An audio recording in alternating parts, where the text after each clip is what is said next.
Banyaknya pemilik mobil namun tidak memiliki garasi memicu persoalan karena mereka memarkir kendaraannya di pinggir jalan pemukiman. Untuk membahasnya telah hadir pengamat tata kota Yayat Supriyatna bersama kami di studio Metro TV di pagi hari ini. Kang Yayat, ini sebenarnya penting nggak sih? Ini menjadikan permasalahan nggak sih orang parkir mobil di pinggir jalan?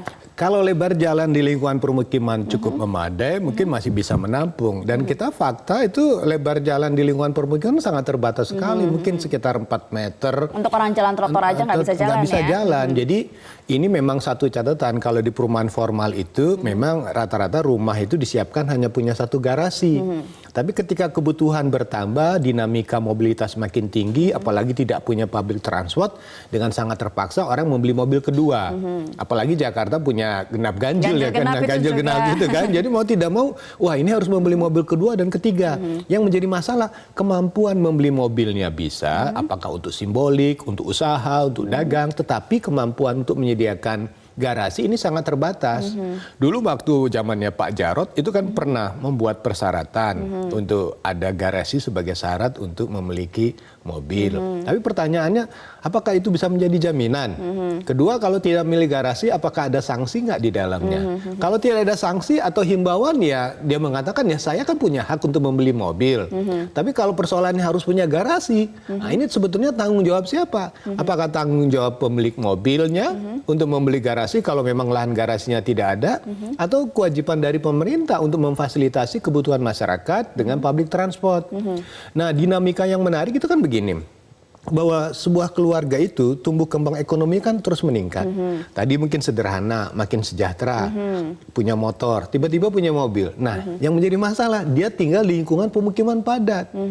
Jalannya kecil, mobilnya mau disimpan di mana? Nah, sekarang muncul fenomena, ada garasi-garasi yang disewakan, garasi umum gitu garasi ya? yang disewakan pinggir jalan. Nah, pertanyaannya, kasus ini banyak terjadi. Riset saya beberapa tahun yang lalu, itu menimbulkan konflik antar tetangga. Kayak gimana misalnya contohnya? Contohnya begini ya, ketika dia mau lewat, ada mobil itu menutup badan jalan. Nah, yang menjadi masalah, dia tidak pakai bicara lagi, tapi menggunakan bahasa klakson.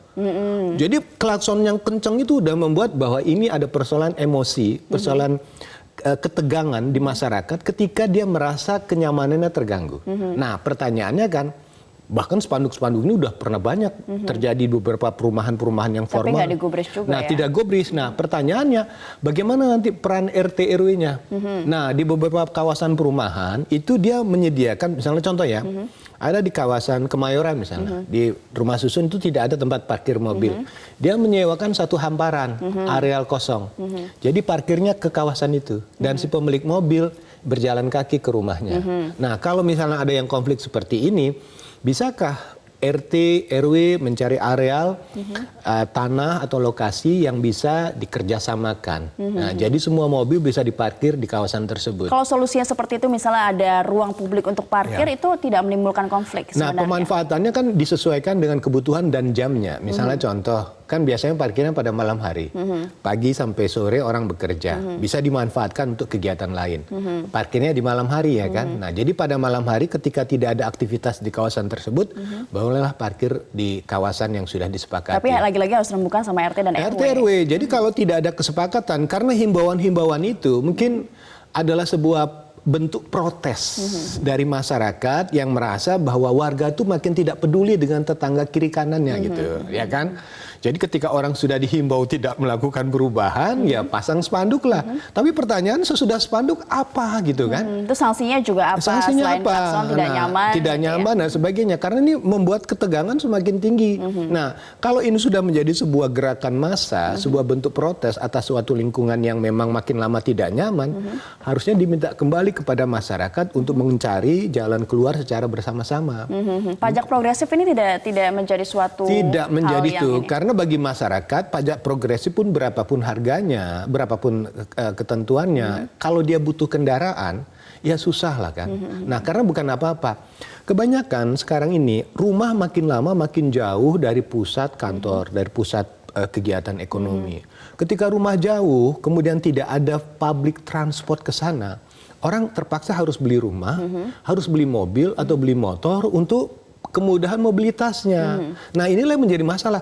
Kalau perumahannya itu besar, jalan RW-nya gede, itu nggak ada masalah. Tapi bayangkan rumah tipe-tipe kecil yang tiba-tiba dalam sekian tahun ke depan itu direnovasi dan yang tinggal di sana makin sejahtera, rata-rata membeli mobil.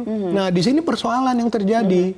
Nah, ketika lingkungan sudah tidak mendukung masyarakat untuk menambah kendaraannya. Nah, kalau saya menyarankan, ini bagi mereka yang punya peluang bisnis bisa saja ya kan, menyewakan tanah atau menyewakan usaha parkir di kawasan bersangkutan. Itu salah satu solusinya. Kalau dari pengaturan gimana, Kang? Nah, perdanya sudah ada. Nah, perda itu kan adalah mensyaratkan sebelum membeli mobil harus punya garasi. Pertanyaannya, cek dulu alamatnya. Karena biasanya menggunakan data palsu ya kan. Oh, suka kayak gitu juga. Iya, bisa aja, tapi efektif atau tidak. Bagi pengusaha dealer mobil mungkin ini menjadi constraint ya kan, ketika ada kebijakan ini penjualan mobil turun nih gara-gara kebijakan membatasi pembelian mobil karena harus syarat membeli garasi. Padahal mereka mementingkan yang penting ada yang beli mobil gitu kan. Jadi di sini kan ada persoalan konflik kebijakan antara katakanlah Kementerian Industri yang mendorong peningkatan penjualan kendaraan sama kemampuan daya tampung sebuah lingkungan. Nah, harusnya kan kita mendorong bagaimana masyarakat menggunakan public transport. Jadi bisa dikatakan mobil itu tidak menjadi sebuah pilihan harus dua atau tidak. Mungkin kalau cukup satu, oke, menggunakan satu. Nah, sekarang menjadi PR kita adalah bagaimana menyelesaikan masalahnya.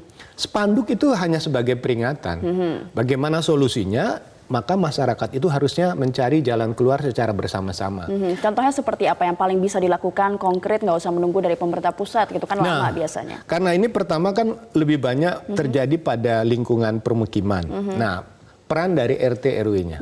Jadi RT RW bermusyawarah karena bagaimanapun ini penting ya untuk kenyamanan bersama. Kalau misalnya ada jalan keluar, mereka yang belum memiliki garasi bisa difasilitasi, maka mungkin itu menjadi jalan keluarnya. Nah, jalan kedua misalnya ada peran serta dari pemerintah untuk mengintervensi menyediakan public transport. Model contoh ya, Surabaya.